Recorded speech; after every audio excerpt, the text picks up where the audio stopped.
आणि आपण थेट जाणार आहोत मराठा समन्वयक वीरेंद्र पवार आपल्या सोबत जोडले गेलेले आहेत। वीरेंद्र पवारजी, स्वागत आहे आपलं TV9 मराठीवर। आताची ही महत्त्वाची माहिती आणि मुख्यमंत्री एकनाथ शिंदेंची घोषणा आपण पाहतो आहोत की ज्यांच्याकडे कुणबी नोंदी नाहीत त्यांना मराठा आरक्षण मिळेल, ही एक महत्त्वाची माहिती समोर। आपली प्रतिक्रिया?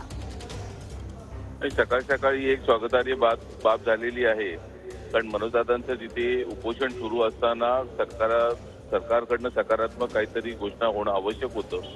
अहवाल आता सादर झालेला आहे, अहवालामध्ये काय काय आहे ते अजून बाहेर आलेलं नाही।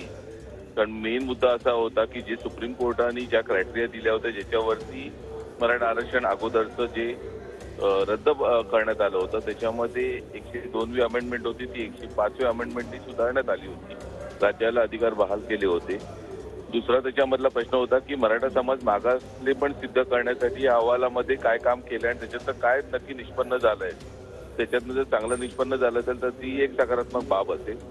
आणि महत्त्वाचं जी बाब ह्याच्यामध्ये सर्वात जास्त होती की सुप्रीम कोर्टाच्या जे दुसरं अजून एक म्हणणं होतं की मराठा समाजाला आरक्षण देतेवेळी हा जो आधीचे जे सर्वे होते सॅम्पल सर्वे होते, हा एक एक्सटेन्सिव्ह सर्वे झालेला होता।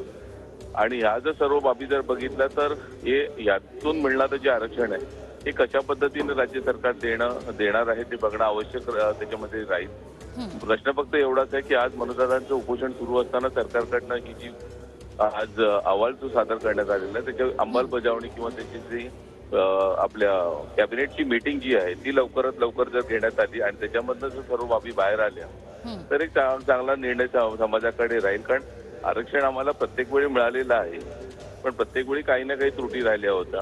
हे मिळणारं आरक्षण हे बऱ्यापैकी त्रुटी पार करून आलेलं दिसतंय, परंतु मुद्दे पुन्हा एवढंच राहणार आहे की हे जर आरक्षण देणार असेल मग ते कशा टप्प्यामध्ये आणि कशा पद्धतीने देणार हे बघणं आवश्यक असेल।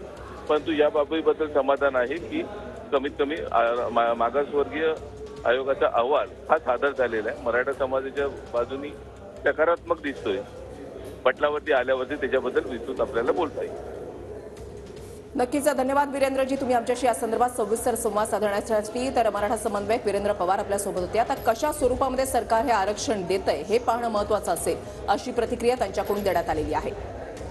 तर मागासवर्ग आयोगाचा अहवाल हा आता सरकारकडे सादर झालेला आहे आणि मुख्यमंत्री एकनाथ शिंदे यांनी स्पष्टपणे सांगितलं की कॅबिनेटची बैठक होईल, चर्चा होईल, त्याच्यानंतर विशेष अधिवेशनामध्ये या संदर्भात चर्चा होईल आणि सरकार सकारात्मक आहे मराठा समाजाला आरक्षण देण्यासाठी, असं मुख्यमंत्री एकनाथ शिंदे यांच्याकडून सांगण्यात आलंय। आणि या सर्व